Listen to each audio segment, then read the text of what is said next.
He's independent surveyor now and is talking about surveying and land ownership and land progression. Condensed history of surveying. History of surveying. No. Hello. If you can't hear him, speak up. I was going I'm gonna try Go ahead, a sit down there. phone microphone first. Yeah, look at that. Can you hear me? Or do I need to amplify? Can you hear me? Can you hear me? I can You can hear me. I can hear you. Awesome, cool. Everybody can hear me. Great. So anyway, I've talked about this stuff to you over the years, and we're gonna kind of address it straight up tonight.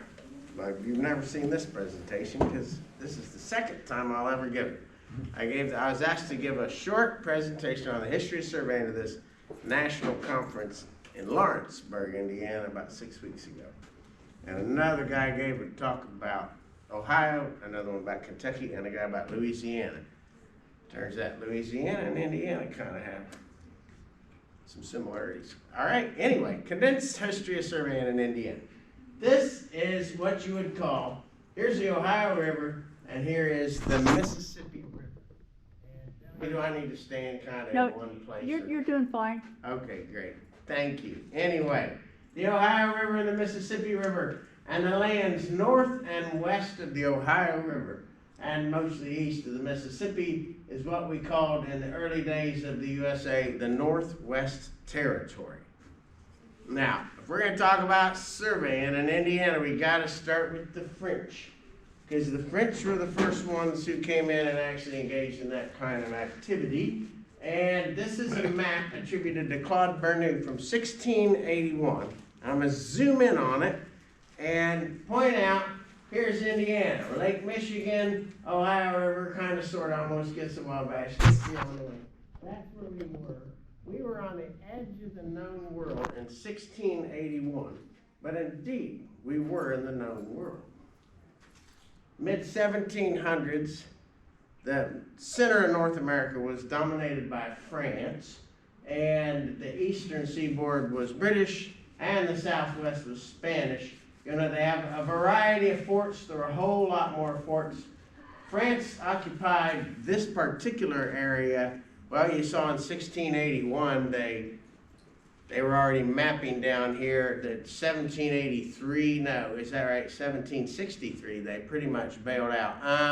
So the French very much interacted with the native inhabitants, and they intermarried a bit, and Frenchmen were here in a different concept than British were on the eastern seaboard. The Frenchmen were like a single man working in the service of the king.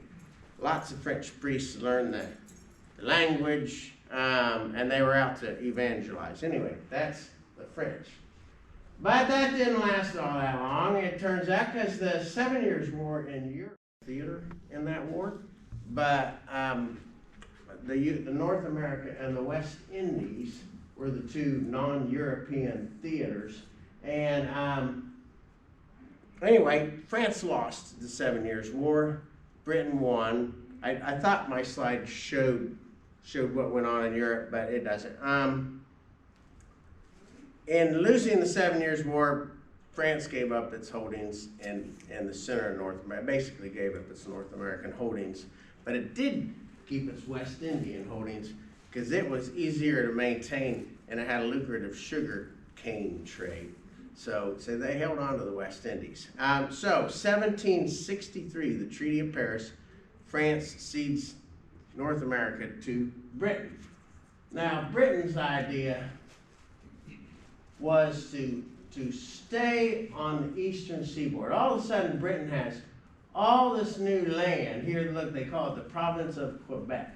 And they established the proclamation line of 1763, wherein they said, we're going to keep all the colonists need to stay east of this line, and we're going to leave the western countries to the natives. And we'll trade with them, but we're going to let them live there, and we're going to live over here.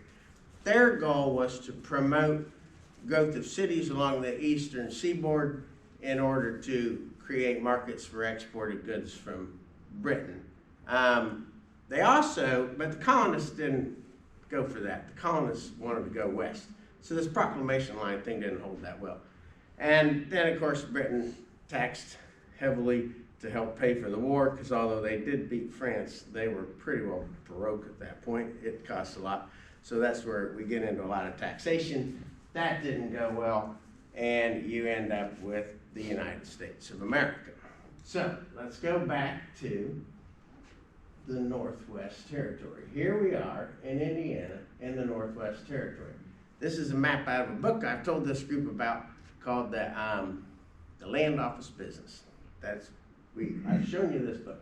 Anyway, here you go. Vincennes, the Wabash River, Illinois River. That's the Northwest Territory. Or you can look at it in this perspective, more in a broader how it fits in with America, the Northwest Territory. So if you're going to talk about surveying in Indiana, you got to go to Thomas Jefferson, who had the idea that you really needed to do an orderly, comprehensive, regular survey before you sold lands. Thomas Jefferson's father was a surveyor, Peter Jefferson, and Jefferson was familiar with some of this stuff, and he very much pushed and succeeded in getting this concept through, which led to the Ordinance of 1785, which specified, amongst other things, you would have regular 6-mile townships, and you would survey prior to sale. So people weren't just coming in and buying and willy-nilly we decide what they owned ex post facto. And he would sell it by auction, which is where you get the land office business. And Crawfordsville is a famous town on that count because we had a land office, right? And we had literal auctions. The pioneers would come in ahead of time and review the plats and decide what they may or may not bid on. And the idea was that the system was perfect. There are not gaps or overlaps between the parcels. Each section line is its own perfect thing. They reserve section 16 for schools. I don't really see that here, but I find it interesting because it's all about promoting education in the early age. And I didn't really talk about the Northwest Ordinance, but that very much promoted public education. And there was a condition established, had been established by the Northwest Ordinance, that you couldn't just take land from the natives. You had to purchase the land from them. You had to do treaties with them because they really were their own separate nations. So that all leads to the public land system, which this is, oh, here, gotcha. I got a double slide thing here. I'm not used to this. Anyway, public land system, you have 6-mile square townships subdivided into 36 sections, and each section can be further subdivided. And in Indiana, typically you would get an 80-acre half-quarter section is the thing that was sold at the auction, most often oriented north-south. And if you've heard the term, surely the back 40, that really means a quarter section.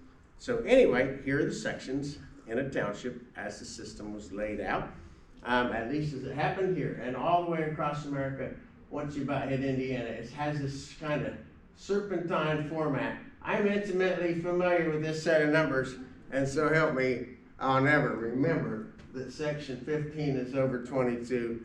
Not every time, mostly. I mean, I've been studying this graph for 30 years. It is an odd numbering system.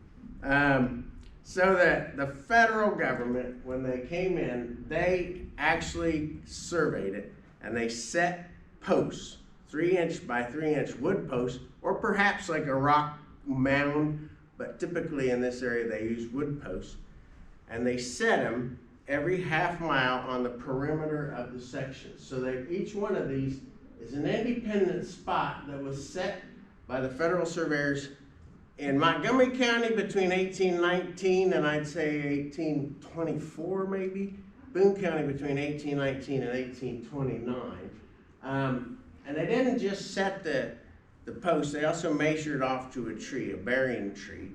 But they didn't, it's more complicated than that, because in Indiana, they did double corners on all of the range lines. So this is called a township, right? This part of Indiana, at least, and mostly throughout Indiana, is you would actually have double corners. They just survey up, and they would have already surveyed the township line for the section to the north or to the west. Oops, sorry. Nope, heads up. Anyway, there's your double quarter. So, Indiana, the home of the rangeline jog. If you're out on the road in Indiana and you're driving along and you see something like this, you might well be crossing a range line. This is County Road 600 East in Boone County, and this is the section lines to the west, and this is the section lines to the east, and they're actually two separate corners. So let me look, excuse me.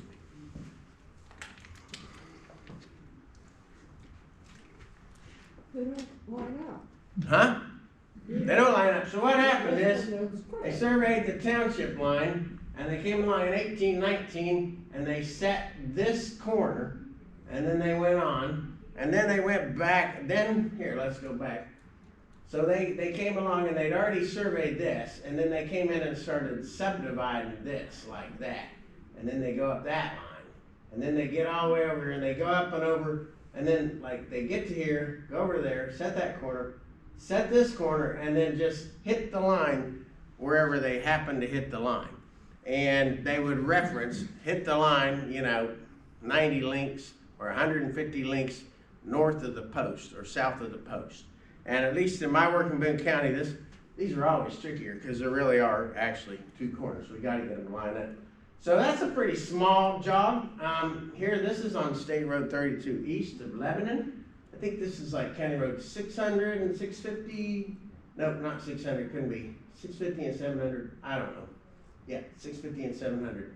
So that's a much bigger jog. It happens on horizontal and vertical lines, township lines. So then the system was measured with the compass and a chain. This is not an accurate photograph, full disclosure. Mostly they did not use a compass on a tripod. I just didn't find a cool looking picture of a surveyor who was holding a staff, because mostly they just held a staff.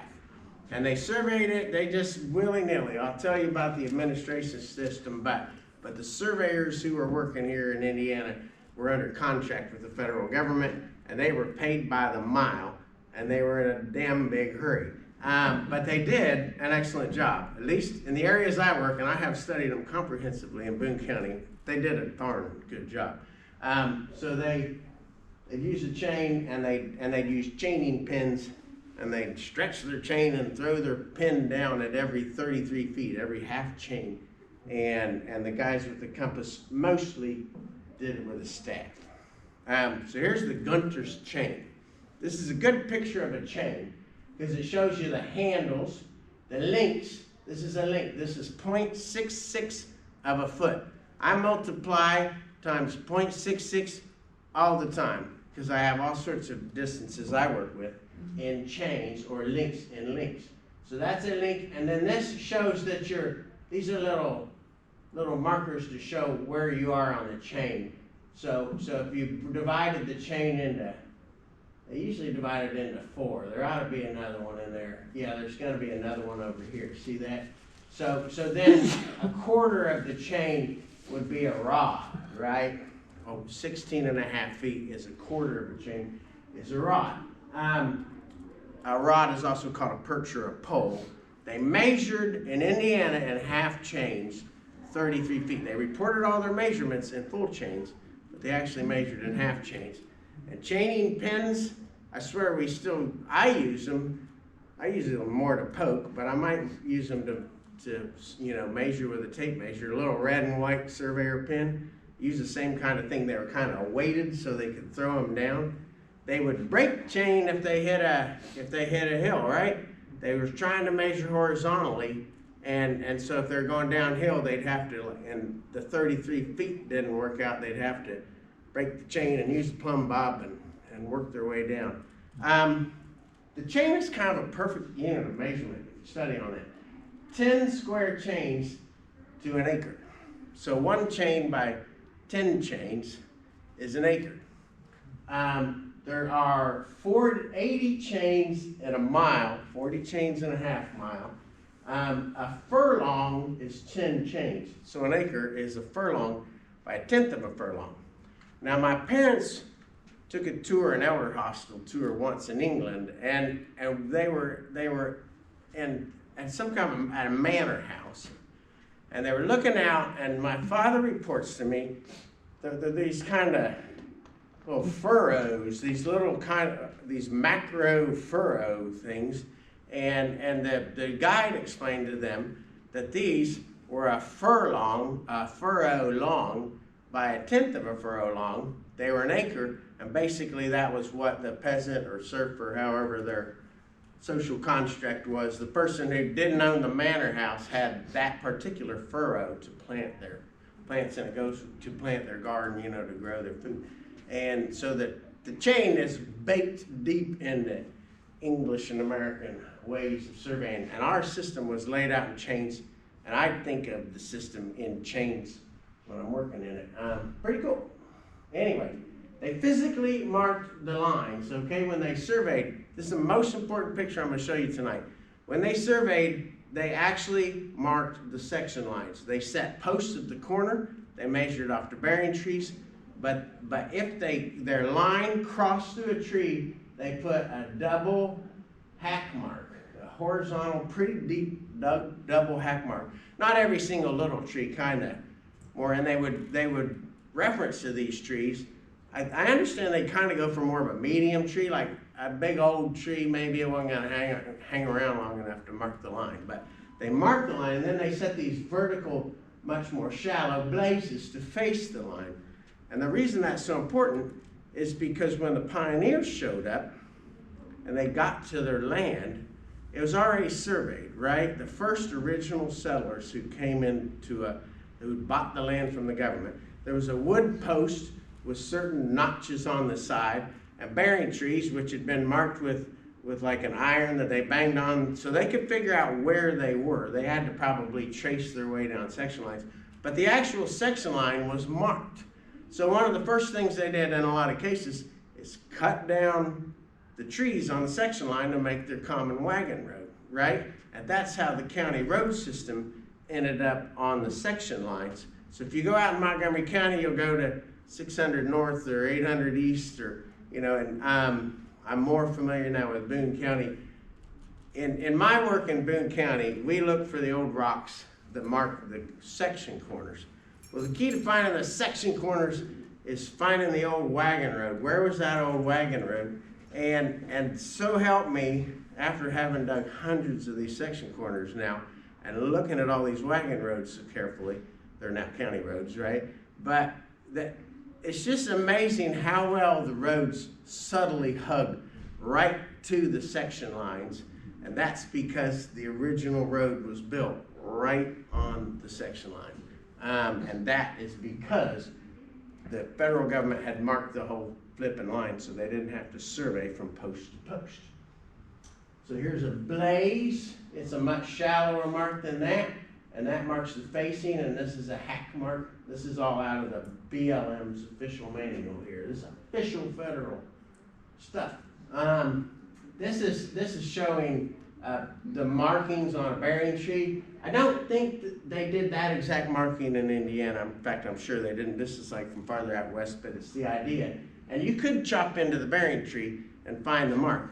And as a matter of fact, in Boone County, in our records, we have numerous references where they chopped into the tree to find the mark. Typically when somebody questioned the corner, right? The reference is, parties questioned the corner, so we chopped the tree to find mark. And so they actually did use it that way. So the actual survey was a function of the Department of the Treasury. It's now part of the BLM, right? But at the beginning, this was a money-making operation. The whole concept is that America fought a war on credit, and it needed right? We borrowed the money from France to fight the Revolutionary War, and we needed to make money.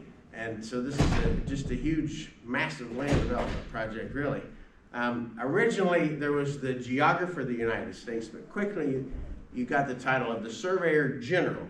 The General Land Office was established in 1812, and the Commissioner of the GLO was the guy who operated the whole system out of Washington, D.C., and he answered to the Secretary of the Treasury. And then there were Surveyor Generals of the various territories. Like there was a Surveyor General of the Northwest Territory, and then it became, Surveyor General of the Indiana Territory, Surveyor General of the Illinois Territory, and such. And then the deputy surveyors, as I said, they were under contract with the federal government. That was really a private contract, and they were paid by the mile.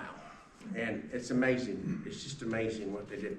If you go to Washington, D.C., and you stand in front of the Department of Treasury, you'll see a big old statue, and you might think that would be Alexander Hamilton, right?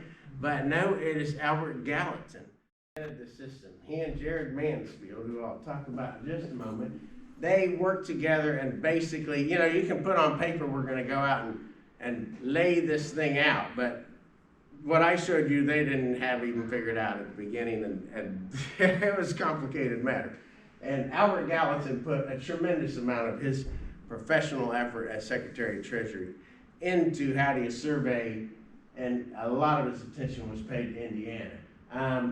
When he got done with all that, he went and took a nice, sweet gig to become minister to France. And that seems a fine reward to me after all his service to our country. Here's Jared Mansfield. He's the Surveyor General of the Northwest Territory who worked with Gallatin. I think, what do we say, 1803 to 1812. He wrote the first known instructions, general instructions to deputy surveyors in 1804, the first published account of how do you actually do this. He left that job to become a professor, I think, what would they call it, natural philosophy, or it was basically a professor of physics and mathematics at West Point, and he did that for many years after that. My wife would especially like you to know that he purchased special instruments from England in order to quote, or properly quote, run the meridian lines.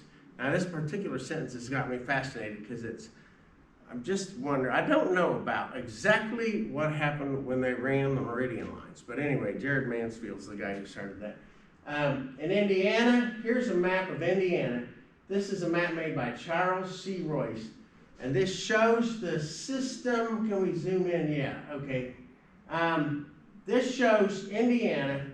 The squares underneath, it's a little washed out, are townships, and then these odd shaped colored things, these are different treaty boundaries. We had to establish treaties with the natives first. So I'm going to quickly just kind of run through what happened with the treaties and as we surveyed, as we went along. So the first treaty was 1781, Clark's Grant.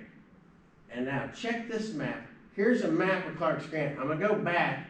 They laid it out, not north-south, but they laid it out along parallel with the Ohio River. See that? It's its own unique little system. If somebody called me and wanted me to survey in Clark County, I would turn the job over to a surveyor from Clark County. I wouldn't even dare to try to go down there and survey because I don't know that system. They do. So then the first big treaty with the affected Indiana was the Treaty of 1795, the Battle of Fallen Timbers, Blue Jacket and the Shawnee, right? Defeated by Matt Anthony Wayne. And they got a huge, massive chunk of territory. Plus, they got control of rivers and forts. So fundamentally, we kind of got control of the whole territory. Plus, we gained what we considered fee simple ownership, I guess, of those swaths. Fort Detroit was very important. By the way, Detroit is Detroit, right? It's the straits between the two bodies of water there. I've stitched together the Royce maps for Ohio and Indiana. This is the Treaty of 1795 here. And this is the Greenville Treaty Line, 1795. And this little triangle little piece of land is called the Indiana Gore. Look it up in a dictionary. Gore, G-O-R-E. It says is a triangular shaped piece of land. So if you've ever heard that term, that's it. Or fabric. Huh? Or fabric. A gore is a piece of fabric? Triangular piece of fabric. Oh, okay. Well, I guess we can't Gores and just... skirts. Awesome. Cool. Well, that's a big darn gore, I'll tell you. Especially if you're into that, yeah. So between 1803 and 1809, you had 4 more treaties. And that is... So you had the Treaty of 1795, and then you get 1, 2, 3, 4, and these two are the same. And this is William Henry Harrison getting these treaties made. And it leads up to the famous 10 o'clock line. If you've ever heard of a treaty line, perhaps you've heard of the 10 o'clock line. And the legend is that the Indians didn't trust the white man's compass, so they said, well, the line will be where the shadow is cast when a spear is placed in the ground at 10 o'clock in the morning. Now, I've never understood how they knew exactly how 10 o'clock in the morning was, but in my studies on this, since I first ever told you about this, then I went to Boone County and really got into what some of these old surveyors did, and the guy who did the East Ranges in Boone County is actually the guy who surveyed the 10 o'clock line, and frankly, he wasn't all that good, and I've always thought, oh, well, that's why the Indians didn't trust the white man's compass, because that dude surveyed it. Anyway, that's the 10 o'clock line. And this is the era when Tecumseh and Harrison have their famous interactions. Basically, that's the Harrisons purchased the land south of the 10 o'clock line, pushed Tecumseh over the edge. We don't have time to talk about it at all tonight, but this is the era of history of Chief Tecumseh and Governor Harrison. I got to tell you one thing, we're in Crawfordsville, so our founder, Ambrose Whitlock, actually stood at Vincennes really quite close while Tecumseh and Harrison debated the weighty matters. I would love to tell you all about that, but we don't have time. So here's the first map of Indiana, 1816. This is 10 o'clock line. This is what had, by that point, been purchased by the federal government from the natives. I'll point out to you that when we became a state, we did not own any of that land. I find that most interesting. Here's 1818. This is a Newberry library. I think the attribution is cut off. No, it's up here. It's washed out. This is a county boundary map, and these you can see that as of 1818, you already had kind of a densification of population up to the 10 o'clock line and the other edge of the Harrison Purchase there. Let's see. At that point, they had established a second principal meridian, had started through Indiana, and they made a baseline. And Vincennes gets really weird about surveying, but we ain't gonna have time for that either. So as of 1819, the survey had hit this point, and it hadn't gone any farther. 1818, the Treaty at St. Mary's, also known as the New Purchase. We have, if you drive that historical sign over there by Remax, it talks about the land office of lands purchased in the New Purchase. The New Purchase was a series of 4 different treaties that came under that common title. 1818, we got title to the center of the ground, but we held out certain reserves like the Great Miami Reserve and the Thorntown Reserve. Now I got to tell you about Edward Tiffin. He is really a most interesting fellow. He's a physician from Ohio. He was the governor of Ohio. Then he was a U.S. senator. He really didn't like that. He became the first commissioner of the General Land Office, and he didn't really like Washington, D.C. So he switched jobs with the guy who was the Surveyor General of the Northwest Territory, or maybe at that point, yeah, still Northwest Territory. And he came out to Ohio, to his home, and he governed the survey of this territory, and he was top-notch, highly effective, and he wrote the main Tiffin's Instructions of 1815 are rather the canonical writings of exactly how to survey. He deserves our credit. So 1819, now that we own the New Purchase, we pushed that second principal meridian all the way north, probably should go all the way up to there. And I guess they're using those special instruments still bought from England years ago, right? Indiana is interesting because it was a comprehensive, large enough survey of a north-south territory that the fact that the meridians converge becomes an issue, right? We're trying to put a square grid onto a round sphere, and Indiana was the first area that was comprehensively surveyed large enough to make that an issue, which bears on Montgomery County. So here's the Royce map again. Here's the second principal meridian going up. This is Crawfordsville, this is Montgomery County, and this is a correction line. So basically they got 16 6-mile townships. So we're just gonna stop and reboot and lay a new line, and that line is the south line of Montgomery County. So as of the end of 1819, this, you still have the baseline, but you have the second principal meridian and this whole huge correction line. So you reboot. I'm gonna zoom in on this territory and show you this. There's the correction line. You can actually see on this map. I recently did a survey right here, and I can tell you it's like 1.1 miles is that jog. The range line itself actually jogs. There's a zoom in, yeah, you can see that jog. And then I'm gonna really quick transition to this green square, because I'm proud to say that I am the world's leading expert on that green square. I think I'm the world's only expert on that green square, but this is the Thorntown Reserve. This square was held out from the survey when they surveyed in 1819. They surveyed the townships through it, but it was held out from the new purchase. The Eel River tribe of Miami Indians reserved ownership of a 10 square mile area, 10 miles by 10 miles. They did survey the township lines through it, but they didn't subdivide it, and the idea was they were going to stay out of it. But I don't think the pioneers really did, and it didn't work out, and the Indians only held on to it for 10 years. Then they ceded it to the government and moved on, and then it was subdivided. But the edges of this reserve they just weird things happen. I'm going to show you really quick. So this is Township 19 North, Range 1 West. Lebanon, Indiana is right down here, okay? This 32 would be right in through here. State Road 32, yep, right there. So you can just see that on the edge of the township, the edge of the treaty, things happen. I don't have time to talk about it tonight, but there's just odd little jogs happen all along here. And so even though the Indians only held on to this ground for 10 years, these odd anomalies in the system are baked in forever, which I find most interesting. I established that corner. I found the rock. I didn't establish it. They established it. I found the rock mark in that corner about 3 years ago, and I expect that rock will get destroyed in the not distant future as big things happen west of Lebanon, but it's still there right now. I was going to go back here. Hang on. That's the Thorntown Reserve. This is the 10 o'clock line.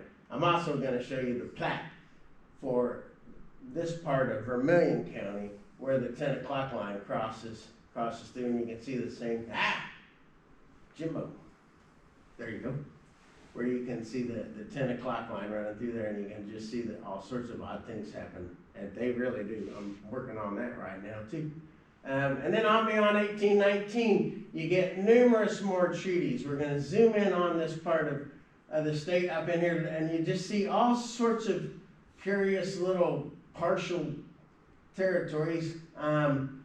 This is totally an influence of the French natives. We didn't have time to talk about this tonight, but the Miami Indians were very much married in with Frenchmen, and the negotiators who negotiated on behalf of the Miami were more French than Miami, really, and they completely comprehended what they were doing, and the Miami drove a hard bargain, and it comes out in all these little treaty lines.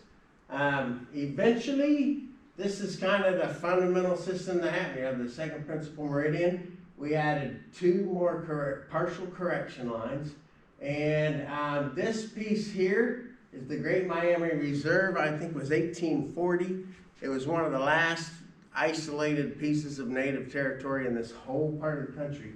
And some Miami never really did leave, and there still is a Miami presence here.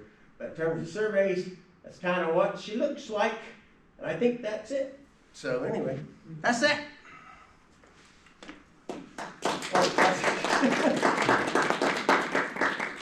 You have any questions? Chuck.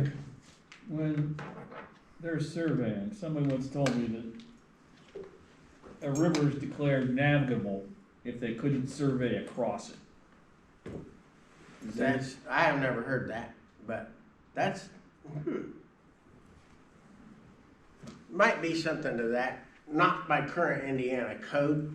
That's not a declaration of navigability, but yeah, so there's a big thing. Like Sugar Creek, they surveyed right through Sugar Creek, just right across it. But the Wabash River, they surveyed to the edge of the Wabash River and then surveyed into the side. Then they ran meander lines along the edge. So, you know, whether that's a declared navigability thing, it was an issue. You did treat certain bodies of water differently, and big lakes too. Yes, sir. Well, I'm not sure that I followed the double corners or Yeah. posts or whatever. Can you redo that a little Yeah, bit? Explain yeah. it. You want me to just explain To- it? Yeah. Try to explain it. Okay, so they surveyed the inside of the township. Was first they surveyed the perimeter of the township. Right. Around here, they did that in 1819. A man named William D. Harris had the contract, and he was darn good. He did a really nice job. And he set posts every 40 chains, every half mile. So even the half mile points on the section. So then, a few years later, another crew came in and subdivided the section into the 36 sections. Right. They would start on the south end at the post set by Mr. Harris, and they'd survey up and over and up and over and up and over, and they'd subdivide this whole thing, and eventually they'd end up 6 miles to the north where they'd been running a compass through the woods, and they wouldn't quite hit the line that had been set in 1819 on the north line, because all the way around them was marked. So when they'd hit that line, they'd just say, hit the line, 83 links east of the post. And that's an Indiana feature.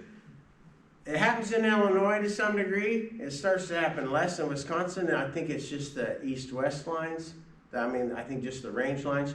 If you get out into like the western USA, they've got these 24-mile quadrangles that they kind of worked out how to deal with the earth, and you don't get it all that. They smoothed it out, but in Indiana they just hit it. That was the rule. So that's what I say. If you drive down through the countryside, you see those roads.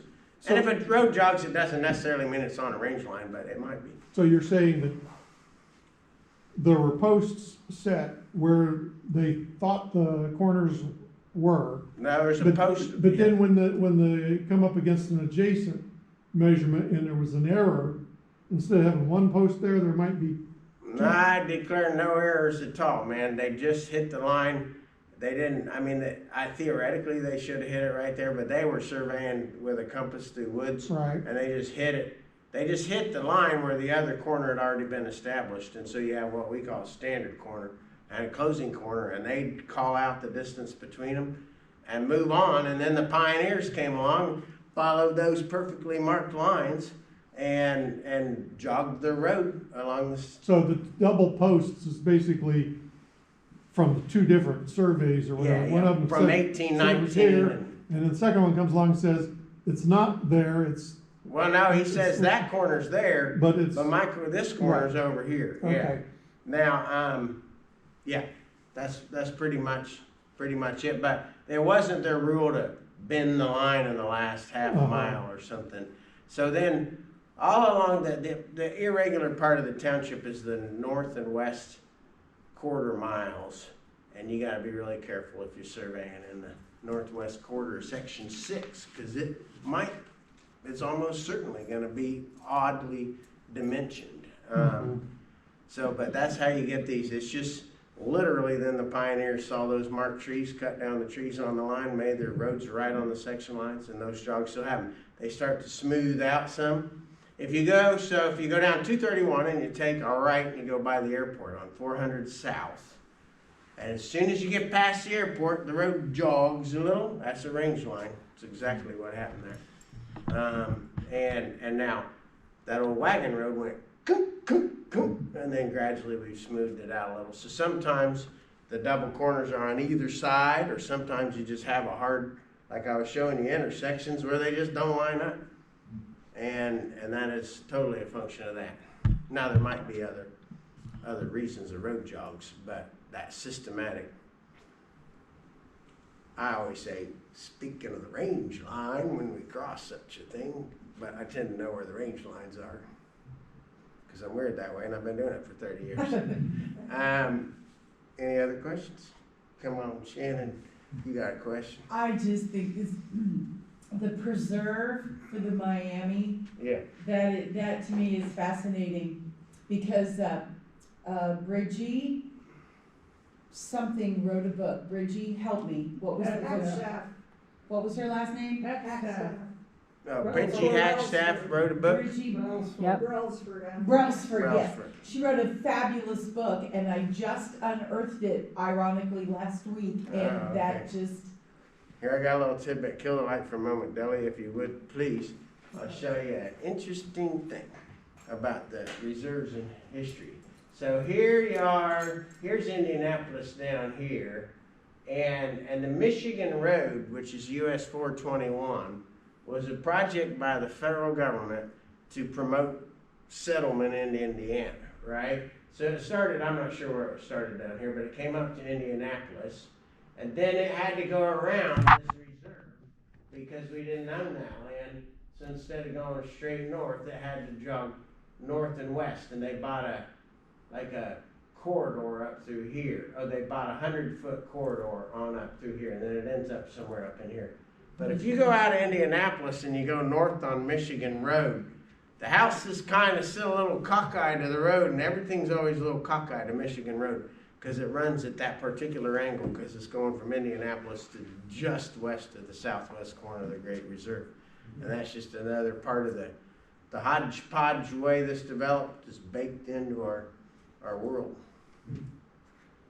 Anyway, that is fascinating. yeah, wagon roads are pretty darn interesting. Our rocks are always below the rock. So I am coming near completion of a project I've been working on for 15 years with Boone County, where we find the rocks that mark the section corners, which is why I've become so invested in wagon roads. And we dig through the modern road down to the wagon road, and then those rocks are always in the bottom of the wagon road, and they're in the clay layer down beneath the road. And I just picture that, you know, once upon a time that wasn't the bottom of the road, there was just a damned old muddy track here, and that rock was probably sticking up a little, because the old surveyors, the rocks weren't some lost mystery. They were what they surveyed from. They were like rebars today. And so I just picture the horse maybe tripping on the rock that was sticking up a little, because these rocks almost always protrude just a little into the bottom of the road. And the wagon roads, they're still out there. I mean, most of Montgomery County's roads are just old wagon roads with gravel or maybe asphalt. We have land on Keller Road, and that isn't much more than a wagon road, I can tell you that. Right, Chuck? I mean, it's really, I've dug through it because I set a marker in it. There's about that much material on Keller Road. So it's just a wagon road. So anyway, any other questions?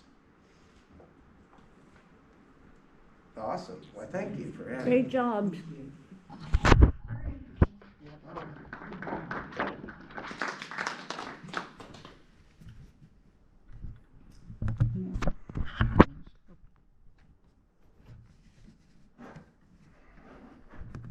Being stubborn.